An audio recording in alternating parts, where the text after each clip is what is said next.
and sisters, welcome to our today's program. We are the 7th of August 2021. My name is Odon Boulamba. I'm going to present to you our program, which is known as Tour du Jour, which we are going to talk about the insecurity in the eastern part of Congo, and specifically, today we are going to talk about the North Kivu, or North Kivu in French. This part of the country has been going through a lot lately. For those who are aware, they know what I'm talking about. And this situation is somehow really hard for the inhabitant of that area. Everything that I'm going to talk about, it's from the United Nations report for 2021 from the Security Council. This report was written on the 10th of June 2021. So this report highlights a lot of things within it, and it talks about different things, how things have been going wrong in different parts of the Congo Democratic. Because this report will be like our guide during this conversation, I'm also going to focus on a three main points of this report. The first one is about insecurity in North Kivu. The second part talks about the insecurity in Ituri, and the last time is about the insecurity in South Kivu. As we are going to talk about insecurity in North Kivu today, I will split also that first part in two parties. And the first part I will talk about the Allied Democratic Forces, ADF. Who are those people? Who are the ADF? That will be the part that I will focus on today. I will also talk a little bit about the cocoa sector, where the farmers work in cocoa farms.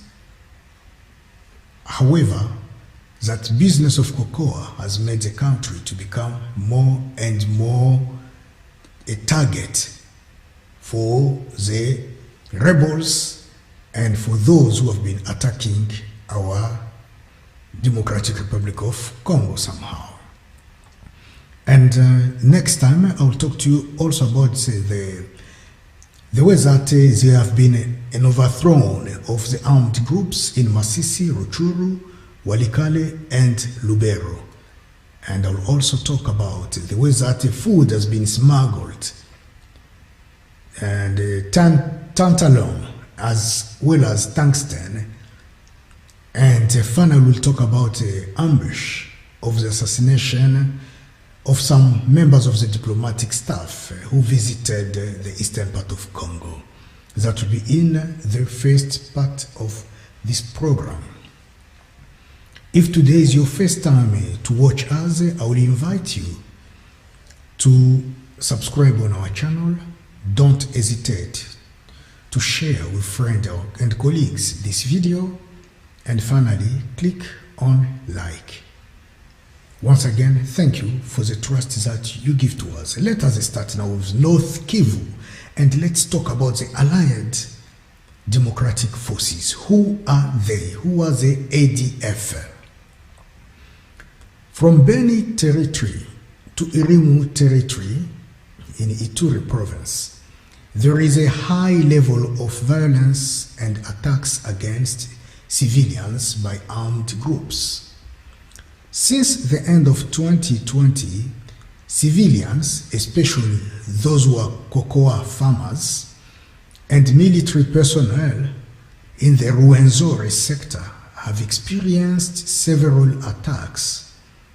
The Allied Democratic Forces, ADF, led by Seka Baluku. Seka Baluku is a citizen of Uganda and is from Kasese area in Uganda.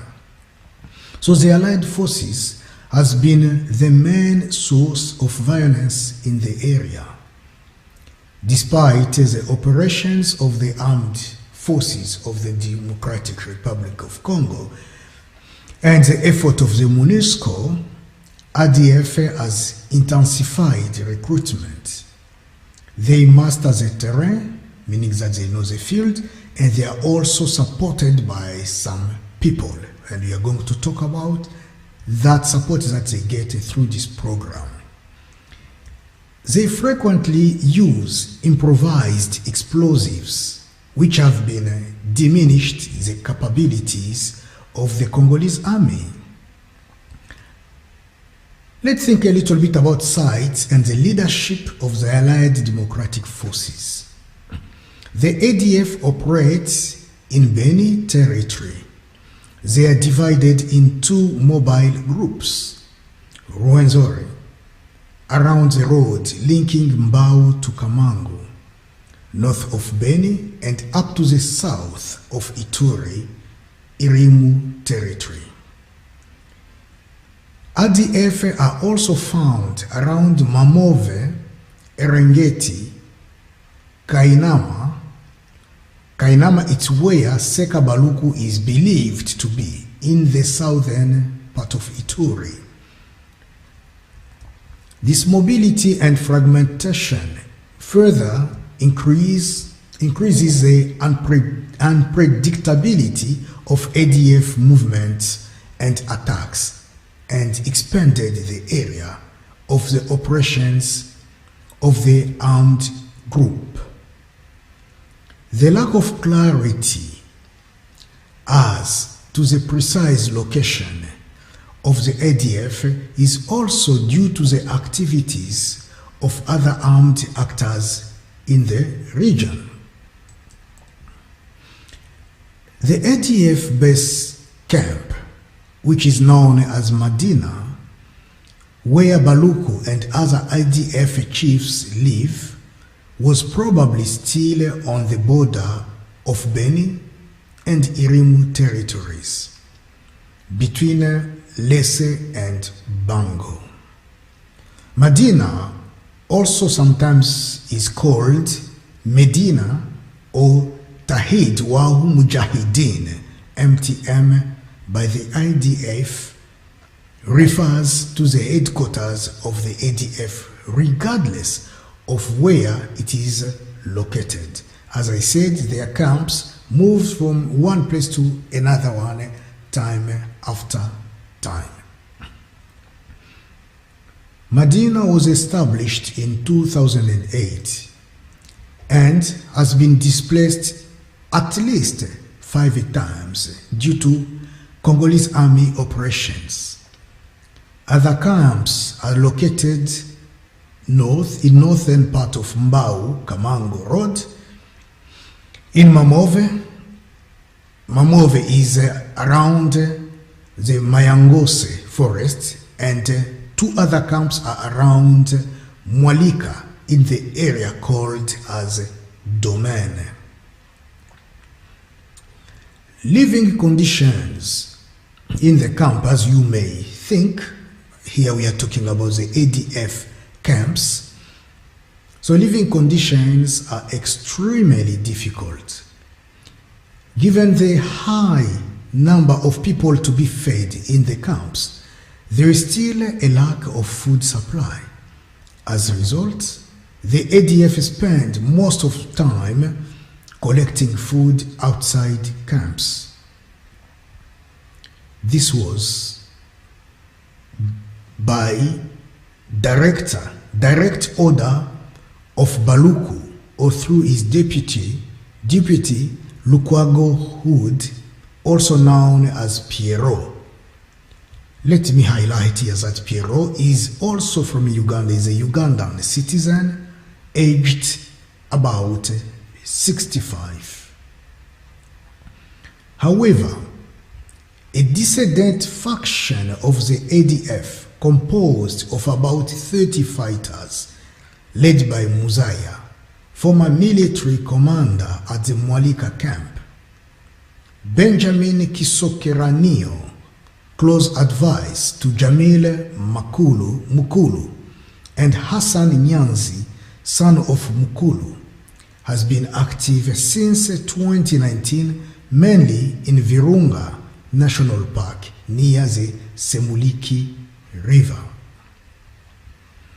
How do they recruit? The Congolese operations and the arrest of several ADF collaborators and fighters throughout 2020 have succeeded in downsizing and temporarily restricting ADF resupply chains, prompting them to step up recruitment and attacks. They recruit by force, meaning that the capture of civilians during attacks. They also recruit by deception, telling people lies, promising them a job, studies, or better living conditions, and the victims are recruited also either by combatants who call their friends, family members, urging them to come to the area, and recruitment voluntarily through propaganda and cooptation. The last two methods having also been used to recruit individuals outside of the territory of Beni. Many people have been recruited from Goma, Baraka, Fizi, or the borders of the Democratic Republic of Congo. The ADF is mostly composed of Ugandans, especially officers. Then the second large group in the ADF are Congolese, followed by Tanzanians, Burundians, Kenyans, and Rwandans. There are also Somalis, South Africans, and Mozambicans who are part of the ADF rebels group. Remember that there was an escape from Beni prison which were orchestrated by ADF that was also conceived as a massive recruitment effort.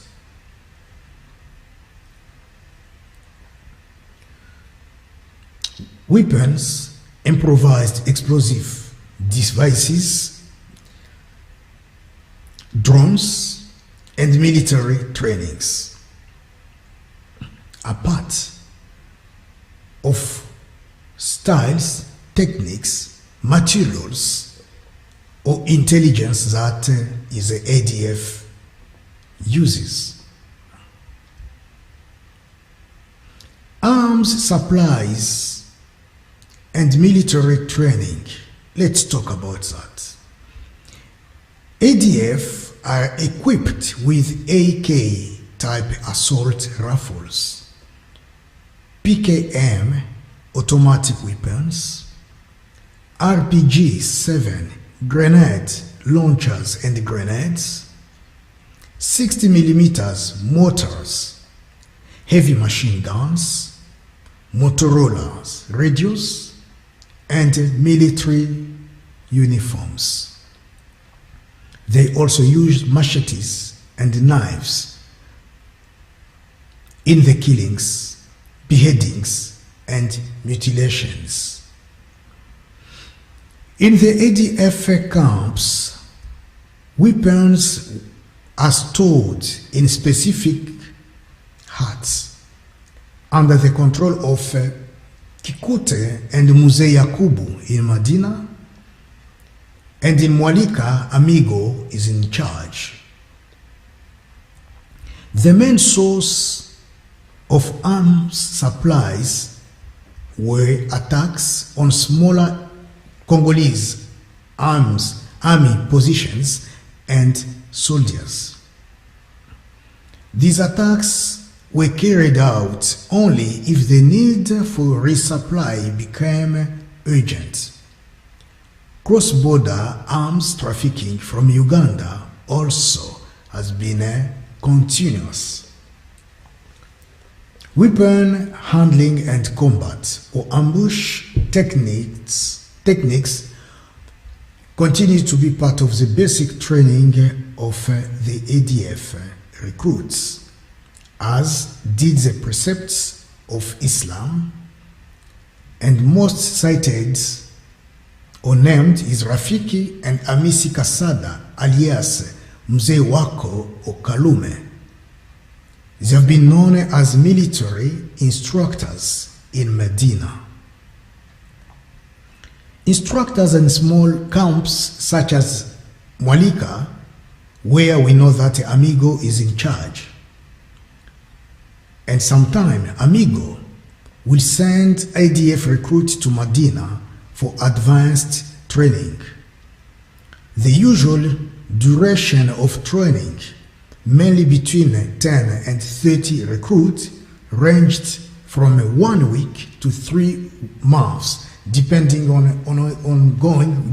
the ongoing operations, after which recruits were sent to attack FARDC or the Congolese army villages and camps.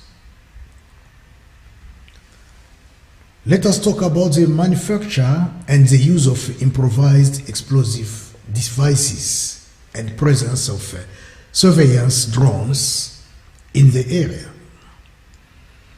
In particular, the area around Kainama and Erengeti along the North Kivu and Ituri borders have been contaminated by improvised explosive devices in recent months, which corresponded to the increased presence and attacks by ADF in southern Irimu territory and northern Beni territory, possibly to secure liaison roads close to Ugandan border. From November 2020 to March 2021, at least 45 Congolese army members and 12 civilians were killed or injured in the explosion of improvised devices. The improvised explosive devices have been placed along trails during attacks to prevent the Congolese army from pursuing the attackers and covering the ADF withdrawal. Those devices were also laid along the access road to target the Congolese army, foot patrols, and civilians approaching ADF camps. They were laid in agricultural fields or farms in the areas of operation of the ADF. In these cases, the aim was to prevent civilians from approaching to force farmers and local population to leave the area or to prevent crops. The ADF planned to acquire the technology for making suicide bombs. ADF is using at least 2 surveillance drones at Medina camp. In March 2021, the United Nations Army, Peacekeepers Army, reported the presence of a drone flying near the ADF camp between Chabi and Ndalia in Irimu territory. Medin Kalubo, who is also known as the Punisher, is said to be the drone pilot and a manufacturer of improvised explosive devices. These explosives are assembled in Medina and Mamov camps by ADF members from Burundi, Kenya, and Tanzania. They use batteries, explosives, and detonators that come from Uganda. Empty cartridges were collected on the battlefield, reused, and placed in pots and pans to amplify the explosion of improvised devices. Mortars and grenades, projectiles projectiles used in triggering systems were stolen from the FARDC or the Congolese army. Abwakasi, also known as the White Man, and Seka Kahumi, both are Tanzanians, were cited as bomb makers.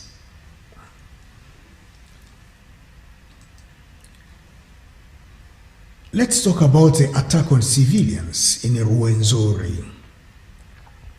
It is since June 2020 that Rwenzori has become a victim of attacks, and I can tell you, attacks by ADF of course, and I can tell you that at least from that time to now, more than 50 attacks have been reported. More than 250 civilians have been killed and thousands displaced. They kidnap, here I'm talking about the ADF, they kidnap, they murder, they attack civilians, they destroy anything on their way, and they loot. These acts constitute serious violations of human rights and international humanitarian law and are punishable. Let's go back a little bit and talk about the Beni prison.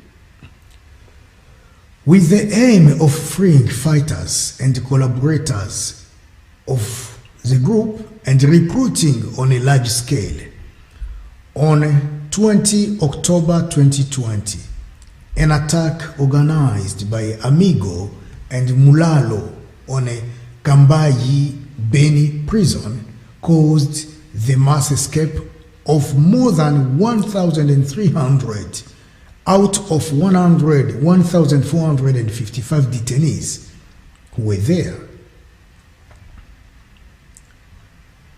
Let's change maybe the subject a little bit and talk about the cocoa sector or cocoa farms.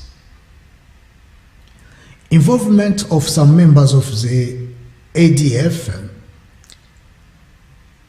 and those of the Congolese army and impact of those armed groups. ADF attacks on cocoa farmers. ADF killed by machetes or bullets more than 100 farmers who were in the field throughout Beni territory, many of whom cultivated cocoa, and abducted hundreds more, sometimes forcing them to farm on their behalf. Attacks on farmers took place in Rwenzori, around Oicha, in fields along the Mbau-Kamango Road, and from mid-2020 in the southern part of Irimu. The ADF, which carried out the attacks, referred to land eviction and land ownership during the attacks in Rwenzori. The ADF and its collaborators have carried out isolated acts of cocoa harvesting, theft, trades, particularly in Rwenzori. Cocoa traders have occasionally been targeted during ADF attacks in urban areas.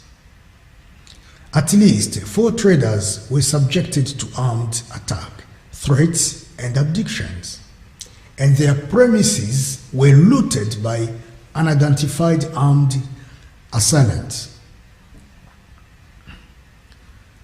The Congolese army,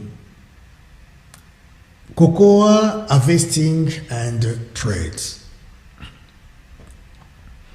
The cocoa farmers in Beni and Rwenzori areas who had not cultivated their cocoa field in 2020 and early 2021 for fear of armed attacks by the ADF, by Mai Mai, by the unidentified armed assailants, and by the Congolese army members.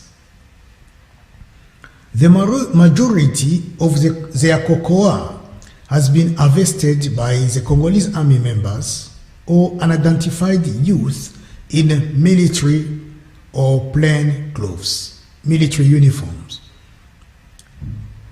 The Congolese commando soldiers, led by Major John 00 of the 312th Commando Battalion, also known, this guy, John 00, is also known as John TP00,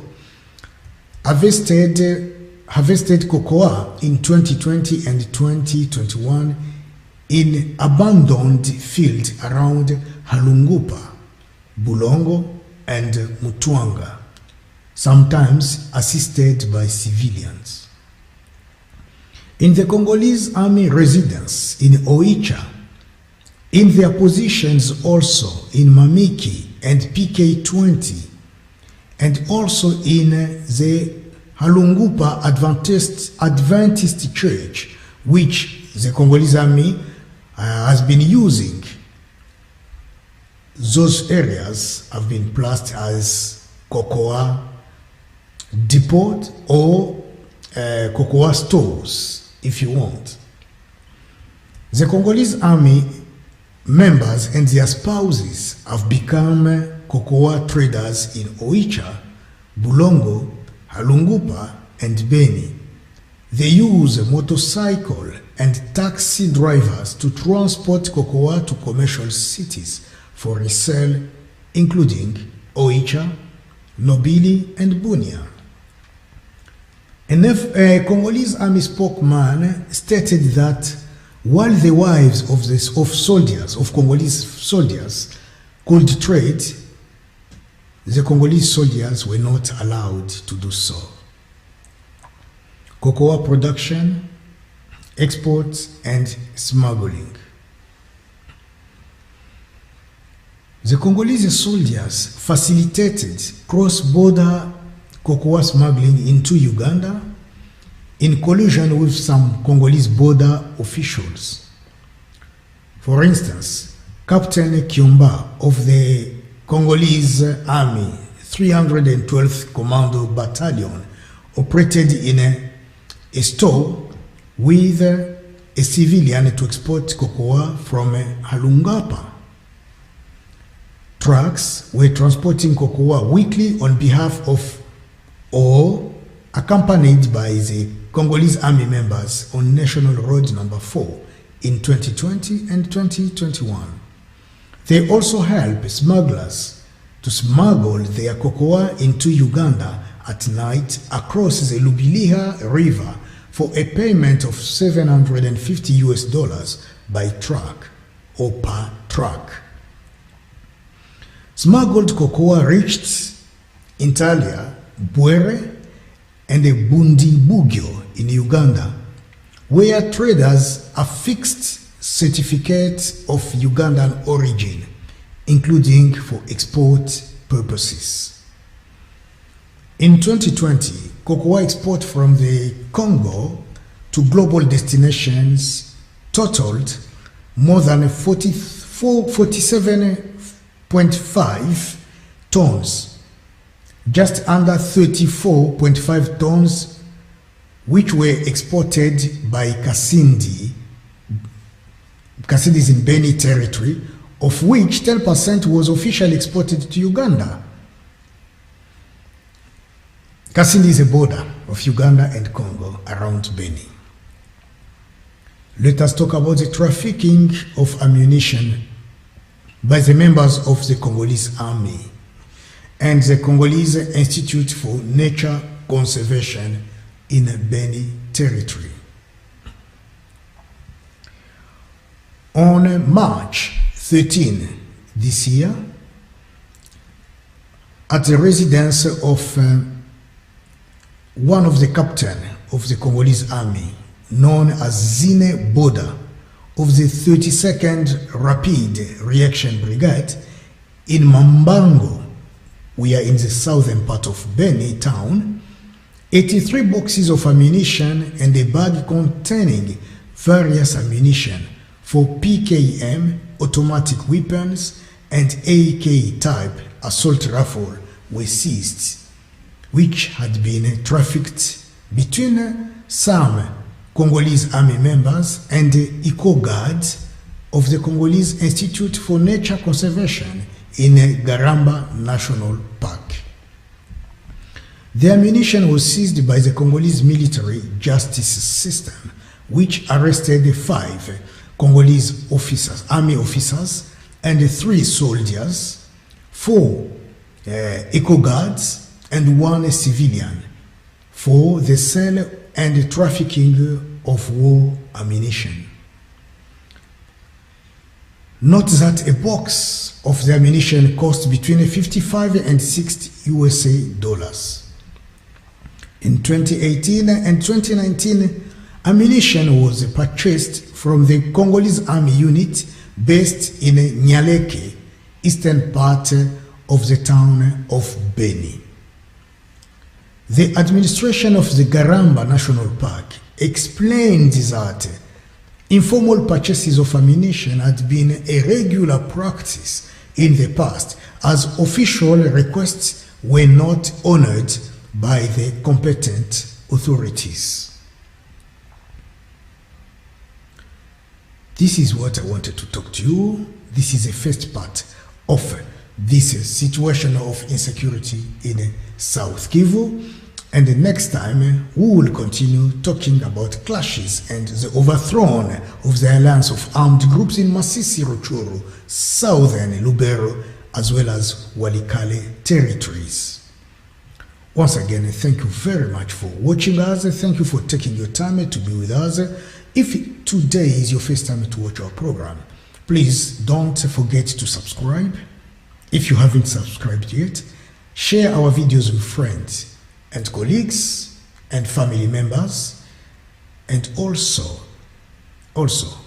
if you can make a comment, if you can give us a call, if sometimes you can send us a message, that would be good. And don't forget to click